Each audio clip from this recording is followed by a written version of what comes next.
Panduan ibadah di Hari Raya Idul Fitri saat pandemi COVID-19. Ramadan akan segera pergi, dan kita akan bertemu dengan Hari Raya Idul Fitri.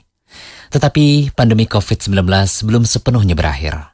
Untuk itu, Majelis Ulama Indonesia atau MUI mengeluarkan fatwa tentang panduan kaifiat takbir dan sholat Idul Fitri saat pandemi COVID-19 melalui surat edaran nomor 28 tahun 2020 agar dapat dijadikan pedoman kaum muslimin di Indonesia dalam beribadah di Hari Raya Idul Fitri. Lalu, hal-hal apa saja ya yang perlu kita perhatikan saat Hari Raya Idul Fitri besok? Nah, berikut kami rangkum beberapa poin pentingnya. Pertama, perintah bertakbir pada Hari Raya tetap ada. Sebagaimana Allah Ta'ala berfirman, dan hendaklah kamu mencukupkan bilangannya, dan hendaklah kamu mengagungkan Allah atas petunjuknya yang diberikan kepadamu, supaya kamu bersyukur. Ayat tersebut memerintahkan untuk banyak bertakbir pada hari Id, atau Idul Fitri dan Idul Adha. Di situ juga ada perintah untuk menjalankan sholat.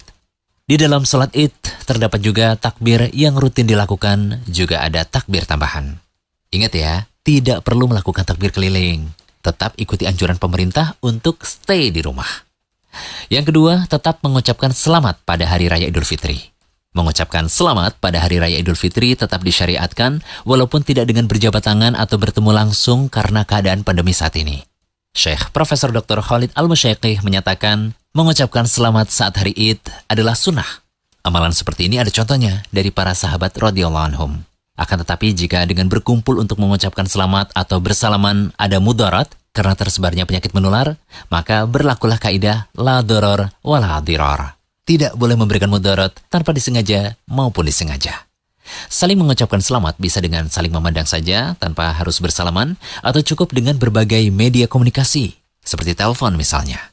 Sementara ucapan selamat pada hari raya bisa dengan mengucapkan kalimat taqabbalallahu minna wa minkum yang artinya semoga Allah menerima amalku dan amal kalian.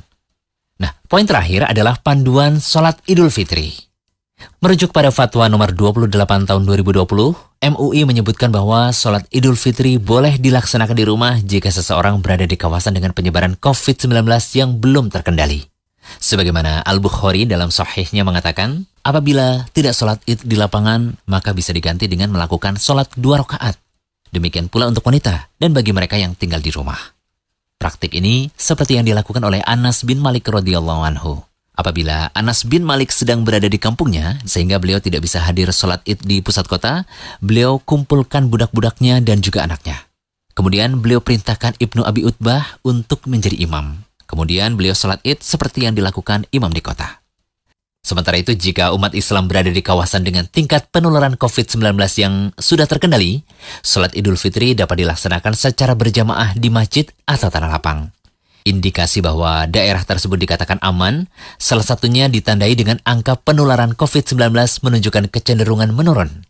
Dan ada kebijakan pelonggaran aktivitas yang memungkinkan terjadinya kerumunan berdasarkan ahli yang kredibel dan juga amanah.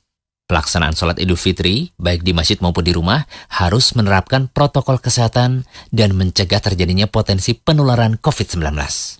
Sebagai pelengkap pembahasan kali ini, kita sertakan juga panduan sholat Idnya.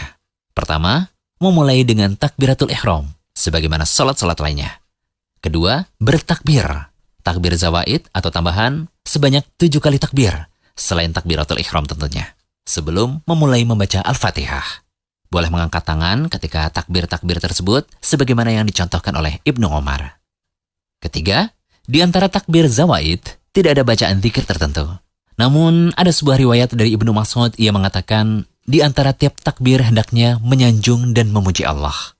Bacaan zikir bisa seperti bacaan, Subhanallah, walhamdulillah, wala ilaha illallah, wallahu akbar.